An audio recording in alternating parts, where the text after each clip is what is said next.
D'abord un extrême sentiment d'être chez moi quelque part.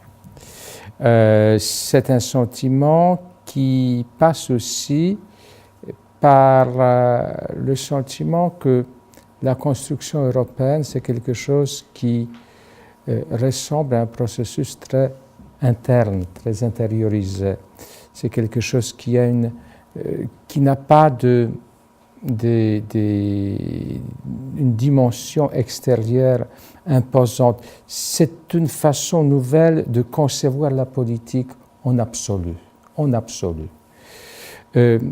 Jean Monnet, avec sa méthode, avec les gens pour lesquels il travaillait et avec lesquels il travaillait, a conçu une nouvelle approche à tout ce qui représentait l'histoire millénaire de l'Europe.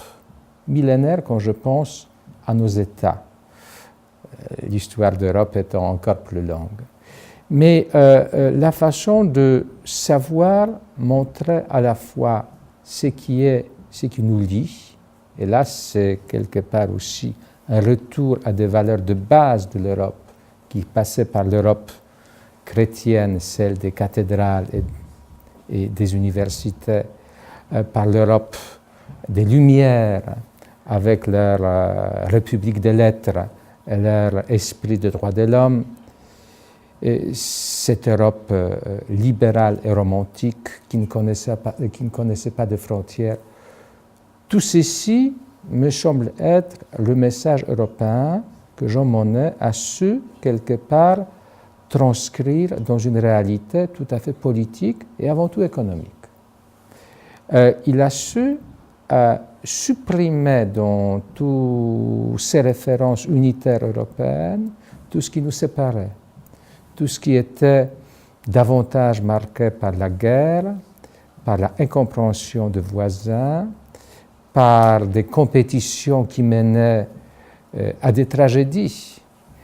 Mais avant tout, je pense, incompréhension, puisque nous voyons aujourd'hui comment vivent des régions limitrophes à l'intérieur de l'Europe. Pensez à l'Alsace, par exemple. Pensez à la Silésie en Pologne. Pensez à Alto Adige en Italie. Je crois que c'est exactement le contraire de ce qui était la raison des guerres par le passé. Et Monnet a su transformer ce qui nous a divisés en ce qui nous rapproche. Sûrement oui, parce que c'est une façon de concevoir la politique.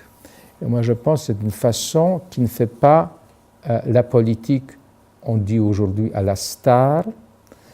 C'est quelque chose qui, dans la politique, met un accent sur l'aspect de servir.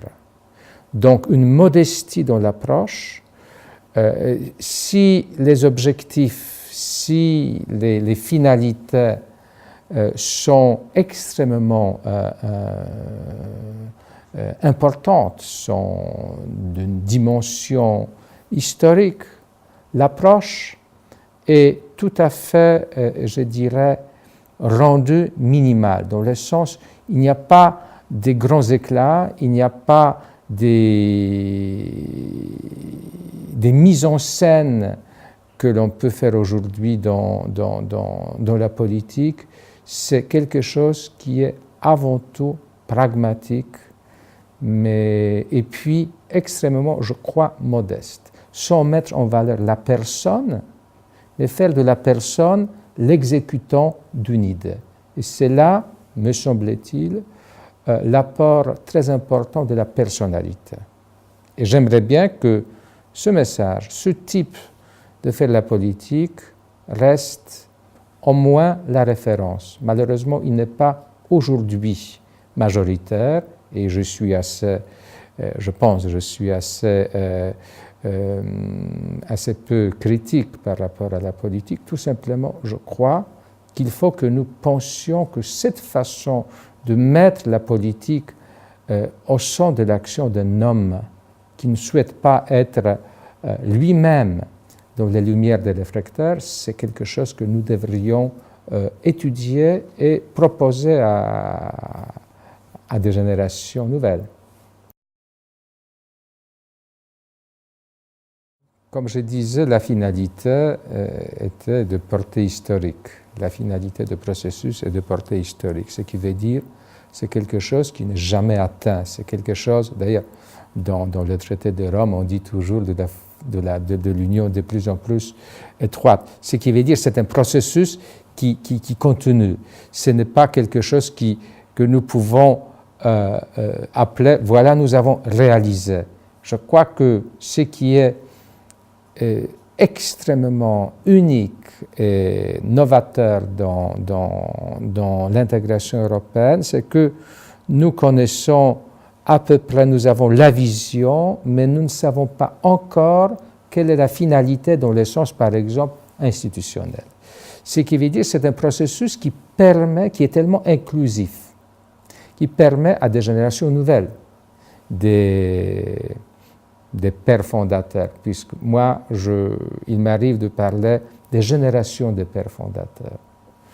Vous, bien sûr, vous pensez, étant ici, nous pensons tous à ceux qui ont travaillé autour de Jean Monnet, sa génération, la génération marquée par la Seconde Guerre mondiale, la génération marquée par la grande crise, par la montée en puissance des autoritarismes, le fascisme et la Seconde Guerre mondiale. Mais il y avait ensuite ce que moi j'appelle la deuxième, et je ne suis pas le seul à le faire, deuxième génération des fondateurs de l'Europe, qui était celle qui a présidé à l'Europe au moment de la chute du mur de Berlin, qui était l'accomplissement aussi d'une vision des pères fondateurs, puisque Robert Schuman disait bien la place des nations, des peuples de l'Europe de l'Est et dans notre communauté quand ils seront libérés de joug qui les oppriment. Donc nous avons eu la génération des grands dirigeants de l'Europe qui était Jacques Delors, qui était Bronisław Geremek, Helmut Kohl, François Mitterrand, mais aussi Jean-Paul II. Je pense que c'est la deuxième génération qui a pris le flambeau de la première. Et j'espère que nous allons avoir maintenant la troisième génération des fondateurs de l'Europe, puisque si j'utilise le terme fondateur, c'est en fonction du fait que c'est un processus qui est continu.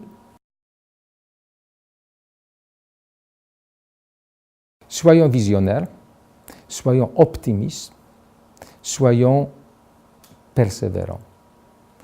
Que les difficultés que nous courons, par exemple, aujourd'hui, que les difficultés n'abaissent pas en nous la conviction européenne.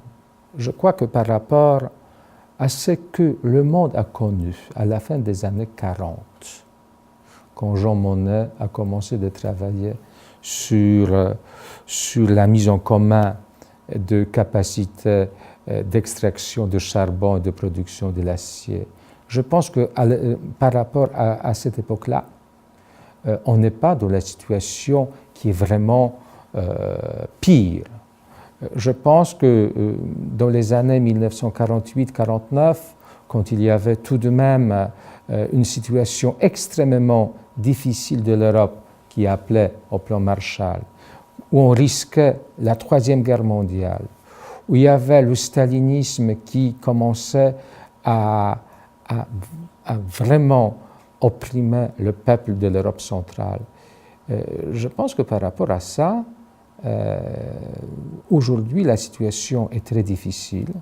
Elle appelle à la fois sacrifice, discipline, magnanimité, générosité, vision et optimisme, mais on n'est pas aujourd'hui dans une situation désespérée. Il faut prendre l'enseignement de Jean Monnet et avancer. Avancer avec le calme, avec la modestie et avec la conviction.